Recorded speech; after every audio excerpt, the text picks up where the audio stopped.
my colleagues to just cut some palm fronds for the festival. And there around the riverine area of my hometown where we went to cut these palm fronds, I saw a court for the first time in my life. And I saw lawyers addressing the judge. I dropped my palm fronds and I was struck in awe of these men clad in white with their wigs on their head, challenging each other and trying to prove each other's case. That was the day it struck me I would be one of these people. That was 1963. The aspirational potential of the girl child can be unlocked by the success of her mother or the women around her. Therefore, the current limitations of the Nigerian woman could inadvertently prove to be a glass ceiling to the dreams of the Nigerian girl child unless the glass ceiling is shattered. I am reminded of the metaphoric shattering of the glass ceiling as Hillary Clinton spoke to the Democratic National Convention in 2016. She said, and I quote, "I cannot believe we just put the biggest crack in that glass ceiling yet. And if there are any little girls out there tonight listening to me, let me just say, I may become the first woman president, but one of you is next." The dreams of the Nigerian girl child may be encumbered by many layers of glass ceilings as represented by at least 3 kinds of deficits, including the deficit in decision-making power in the family due to the failure of many males to recognize that differentiation of gender roles does not make the woman inferior or unequal to the man. The deficit in corporate representation, characterized by inequality in the workplace, as only 11.5% of board directors in Nigeria are women. 11.5% of all board directors in Nigeria are women, according to a 2015 report. And the deficit in public representation, here it is, with barely 6.7% involvement of women in political elective and appointive positions, with 8 out of 109 seats in the Senate. There are 109 seats in the Senate, 8 belong to women, and 360 seats in the House of Representatives occupied by women. Those occupied by women were just 19 out of 360. What is fair in that? These conditions of Nigerian women are not aspirational for the Nigerian girl child. What are the causes? What are the factors causing this? Cultural causal factors. In 2003, an advert by a major telecommunications company hit the screens in Nigeria. In the ad, a man is seen pacing the walkway of a hospital. Apparently, his wife was in labor. Just then, a female doctor is seen walking out of the labor room. She walked up to the man, held his hands, and passed some information to him. The man is elated. Next, he punches the keys of his mobile phone, and we see a woman in a village setting racing through her waist bag with her hands to pick up a ringing phone. "Hello," she calls out to the person on the other end. Next, we see the man as he excitedly says over the phone to his mother, who listens with intense expectation that could pass for anxiety, "Mama, na boy oh." Suddenly, the woman leaps into the air with joy and screams, "Hey, na boy." She then breaks into a song, and the villagers gather around her singing and dancing excitedly. Though the ad was heavily criticized for its seeming promotion of male gender preference, it was a mere reflection of the prevailing cultural disposition of the girl child in relation to the boy child in Nigeria and indeed in Africa, a culture that sees the baby girl as inferior to the baby boy. I stand here to say, but for the investment of my mother, my father died when I was 2 years old. She stood there like a rock of Gibraltar, poured her life into me. I am what I am today by the grace of God and the help of my mother. And if she had not done what she has done, nobody will call me forward today to give a lecture.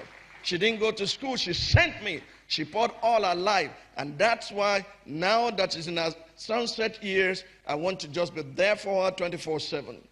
Because she's a woman amongst many.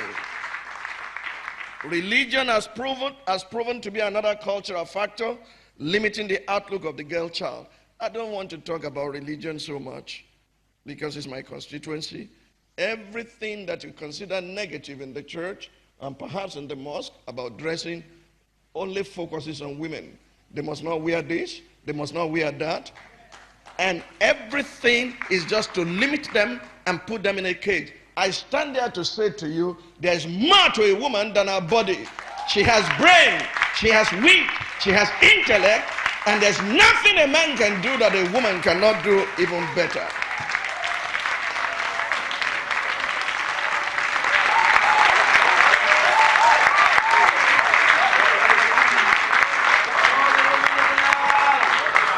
There are other problems that I will leave with Dr. Obi, because I brought this lecture prepared, and I will leave it for your organization.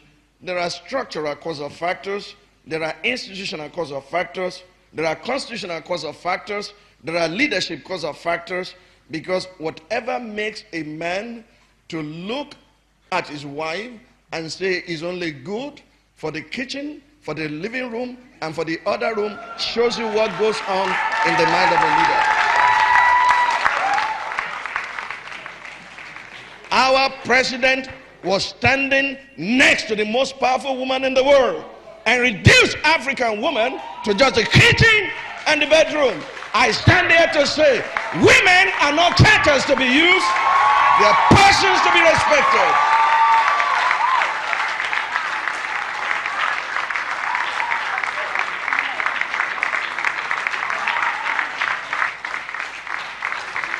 If that was meant by Mr. President to be a joke, that is just an expensive joke that was uncalled for on the international scene. It's unnecessary. It was an embarrassment to even the mother that bore us and the daughters that we are raising. Their place is not just in the bedroom or kitchen. Their place is also in the parliament. And one day, who knows, that even in the... I almost said White House, but there's nothing white about this house. That the day will come that even the villa will be occupied by a woman in this country.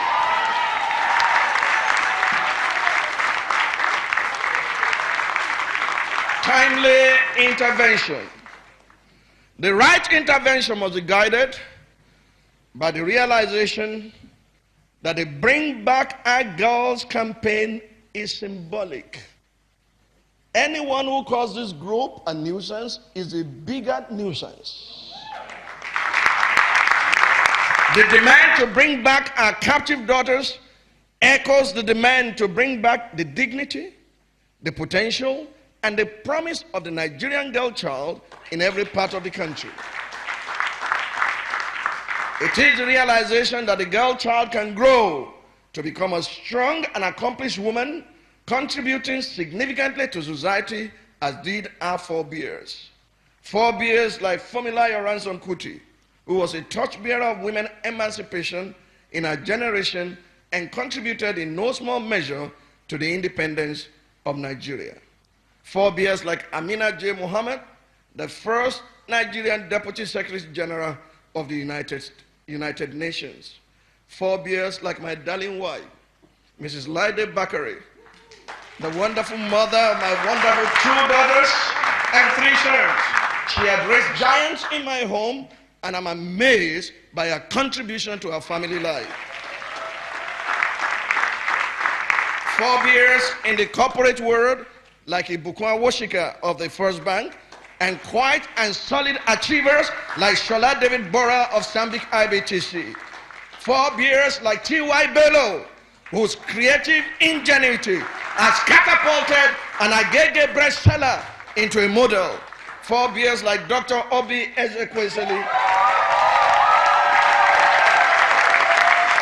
whose immense contributions to good and transparent governance and to the cause of the girl child remain an inspiration to many a young girl.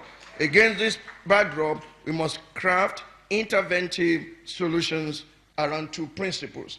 I'm told I have 1 minute more, and I'll not belabor the point. But let me put it this way to you. I trust God that in my lifetime we will see a new Nigeria. And I want to appeal to you today, as the chair said, shine your eyes and stop cooperating with those who diminish you. Mr. President said a few weeks back at the colloquium of Bola Tinubu that Nigeria's sovereignty will not be compromised during election. Our sovereignty is not limited to election. We must tell you what to do for us. We are not just here to vote for you. We are here to demand what is ours and to legitimately tell you that you are our servant, is not the other way around. God bless Nigeria.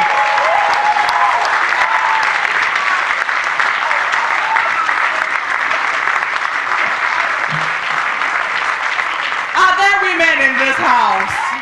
And there, the keynote speech by Pastor Tunde Bakare, staying true to the theme for this year, towards a just and good society, renewing our commitment to the girl child in Nigeria. Important message for the young girls who are listening right now. We're going to be having a word from Chibok parents shortly.